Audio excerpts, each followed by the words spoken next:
खोल दे पंख मेरा कहता है परिंदा, अभी और उड़ान बाकी है, ज़मीन नहीं है मंजिल मेरी, अभी पूरा आसमान बाकी है। जय हिंद वीरों, मैं नितेश कुमार आप सभी का स्वागत करते हैं ज्ञान मशीन क्लासेस पर। दोस्तों, भारतीय इतिहास के अगले पड़ाव में हम लोग पहुंच चुके हैं और आज चर्चा करने वाले हैं सिंधु घाटी सभ्यता के भाग 3 पर, यानी ये सिंधु घाटी सभ्यता का लास्ट पार्ट है। दोस्तों, अगर इस चैनल पे आप नए हैं तो कृपया ध्यान दीजिए, क्योंकि यहाँ पे मैथ, रीजनिंग, साइंस, जीके सारी कॉम्पिटिटिव एग्जाम की जो तैयारी है यहाँ कराया जाएगा। तो कृपया चैनल को सब्सक्राइब कर लें और बेल आइकन को दबा लें और दोस्तों के साथ शेयर करें। तो चलिए दोस्तों, ज़्यादा बातें ना करते हुए आगे बढ़ते हैं। दोस्तों, हम लोग इससे पिछला लेक्चर में देखे थे कि नगर योजना एवं उनके प्रमुख नगर, तो मतलब सिंधु घाटी सभ्यता के प्रमुख नगर के अंतर्गत आज हम लोग 3-4 नगर के बारे में चर्चा करेंगे, जहां पुरातात्विकविदों ने खनन किया यानी खुदाई की और बहुत महत्वपूर्ण चीज़ें उन लोग के हाथ लगी जो हमें पढ़ना है एग्जाम की दृष्टि से। तो चलिए दोस्तों, एग्जाम पॉइंट ऑफ व्यू से क्या कुछ सीख पाते हैं देखते हैं। दोस्तों, सबसे पहले बात करेंगे चुनहुदड़ों की। ये एक पुरातात्विक स्थल था, किसका दोस्तों? सिंधु घाटी सभ्यता यानी इंडस वैली सिविलाइजेशन का। दोस्तों, इसका जो खोज हुआ था चुनहुदड़ों का, ये खोज हुआ था दोस्तों 1934 ईस्वी में।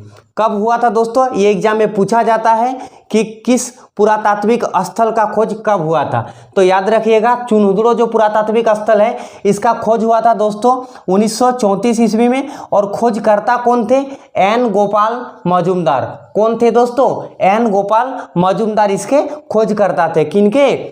तो चुनहुदड़ों। और ये वर्तमान में कहाँ है दोस्तों?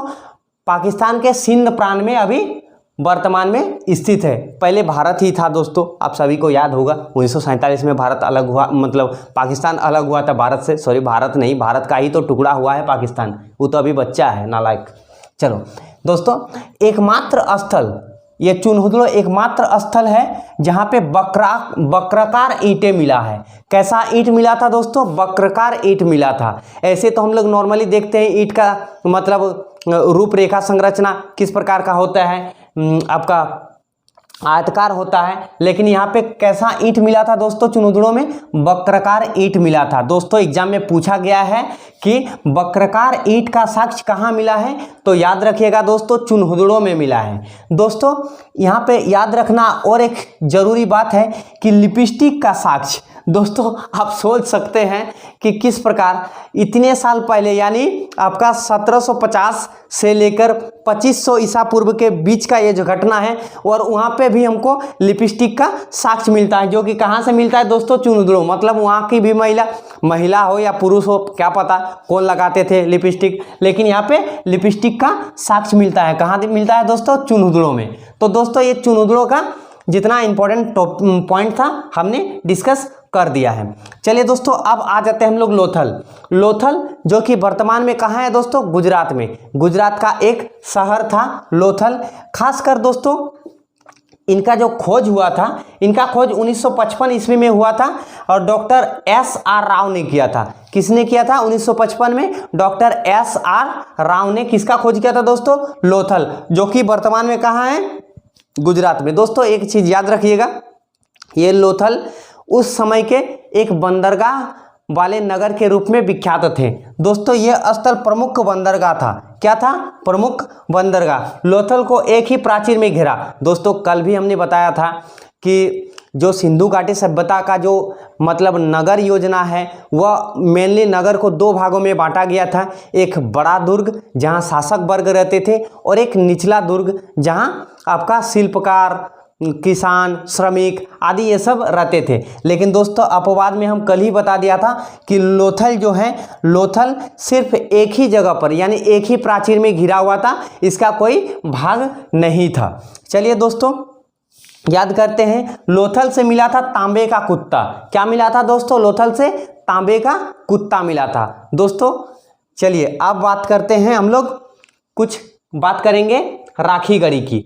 दोस्तों ये राखीगढ़ी जो है, राखीगढ़ी वर्तमान के हरियाणा में स्थित है। कहाँ स्थित है दोस्तों? हरियाणा में। याद रखिएगा दोस्तों, ये सब जो पुरातात्विक स्थल है इसका नाम देकर पूछ देता है कि वर्तमान में कहाँ स्थित है, तो एकदम माइंड में बैठा लीजिए कि कौन सा, खासकर भारत वाला। पाकिस्तान वाला उतना नहीं पूछेगा, लेकिन भारत वाला बिल्कुल पूछेगा और पूछा जाता है हमेशा और पूछा जाएगा। तो ये जो राखीगढ़ी है ये मेरे वर्तमान में भारत के कहाँ पे है? हरियाणा पे।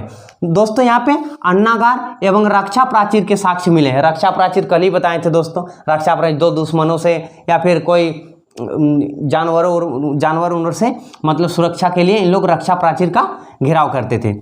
दोस्तों ये था राखीगढ़ी के महत्वपूर्ण। बाकी राखीगढ़ी से उतना इंपॉर्टेंट है नहीं, इतना याद रखिएगा कि जो राखीगढ़ी वर्तमान में कहाँ है? हरियाणा में है। ठीक है दोस्तों, अब बात करेंगे कालीबंगा। तो कालीबंगा का जो शाब्दिक अर्थ होता है दोस्तों, ये काला चूड़ियाँ होता है। कैसी क्या होती हैं? काली चूड़ियाँ। काली मतलब काली और बंगा यानी बैंगन, बैंगन मतलब चूड़ियाँ। दोस्तों ये वर्तमान में कहाँ है? राजस्थान में। तो कालीबंगा कहाँ है दोस्तों? राजस्थान में। याद रखिएगा कालीबंगा में लाल चूड़ी का साक्ष्य मिला है दोस्तों। क्या मिला था? कालीबंगा में लाल चूड़ियों का साक्ष्य। दोस्तों इसका खोज जो हुआ है, इसका खोज 1951 ईस्वी में हुआ है और किसने किया है? अमलानंद घोष ने। दोस्तों ये इंपॉर्टेंट है, पूछा जाता है एग्जाम में कि कालीबंगा का खोज किसने किया था? तो अमलानंद घोष ने किया था कालीबंगा का खोज। और कालीबंगा वर्तमान में कहाँ पर है? ये राजस्थान में है। राखीगढ़ी कहाँ पे है? तो हरियाणा में है। लोथल कहाँ पे है? तो गुजरात में है। ये सब याद रखना है दोस्तों। तो इसका खोज किया था अमलानंद घोष। यहाँ पे जूते हुए खेत के साक्ष्य मिले थे दोस्तों। क्या मिला था? जोता हुआ खेत। यानी इससे हम लोग को साफ साफ पता चलता है कि उस जमाने में भी खेती मतलब खेती का प्रचलन था। दोस्तों यहाँ पे सिलबट्टा का भी साक्ष्य मिला है। सिलबट्टा जिसमें हम लोग मसाला वसाला कभी कभार पीसते हैं, या फिर कभी कभार बोले तो ये गांव देहात में मिल जाता है दोस्तों अक्सर देखने को, सिलबट्टा। तो ये जो आपका कालीबंगा है, कालीबंगा में सिलबट्टा का भी साक्ष्य मिलता है दोस्तों। याद रखिएगा, पूछा जा सकता है एग्जाम में। भवनों का निर्माण जो हुआ था दोस्तों कालीबंगा में, ये कच्ची ईंटों से हुआ था। किस प्रकार का ईंटों से हुआ था? कच्ची ईंटों से। पूछा जाता है कि सिंधु घाटी सभ्यता के किस स्थल पर कच्ची ईंटों से भवनों का निर्माण हुआ था? तो याद रखिएगा दोस्तों, ये आपका कालीबंगा में हुआ था, कच्ची ईंटों से भवनों का निर्माण। यहाँ पे अलंकृत ईंटें का भी साक्ष्य मिला है। ईंटें को सजाया जाता था। देखिए दोस्तों, यहाँ इंसान नहीं सज पाता है और बात करते हैं उस जमाने में तो ईंट को सजा दिया था, मतलब अलंकृत किया था। अलग अलग डिजाइन का मतलब अलग अलग कलर उसमें चढ़ाया हुआ था, इस प्रकार से। तो याद रखिएगा अलंकृत ईंट के साक्ष्य कहाँ मिला है? आपका कालीबंगा में। और कच्ची ईंटों का भवन निर्माण कहाँ पे हुआ था? तो कालीबंगा में। दोस्तों अब आते हैं हम लोग बनवाली में। कहाँ आते हैं दोस्तों? बनवाली। तो याद रखिएगा दोस्तों, ये जो बनवाली है ये वर्तमान के हरियाणा में है। तो हरियाणा में हम लोग दो चीज देखें, एक बनवाली और एक राखीगढ़ी। तो याद रखिएगा राखीगढ़ी बनवाली, राखीगढ़ी बनवाली, राखीगढ़ी बनवाली कहाँ पे? हरियाणा पर। ठीक है दोस्तों, चलिए। तो ये हरियाणा, इसका खोज जो हुआ था दोस्तों 1973 ईस्वी में हुआ था और इसका खोज किया था RS विष्ट ने। किसने किया था दोस्तों? RS विष्ट ने किया था। किसका खोज? बनवाली का। दोस्तों याद रखिएगा, यहाँ पे जल निकासी प्रबंध नहीं था। बनवाली में जल निकासी प्रबंधन नहीं था। दोस्तों मिट्टी का बना हुआ हल मिला था। ये पूछा गया है दोस्तों एग्जाम में और हमेशा पूछा जाएगा क्या कि मिट्टी का बना हुआ हल कहाँ पर मिला था? तो आपका बनवाली में मिला था मिट्टी का बना हुआ हल। तो दोस्तों अब आते हैं धोलावीरा। तो धोलावीरा जो है वर्तमान में कहाँ पे स्थित है? गुजरात में।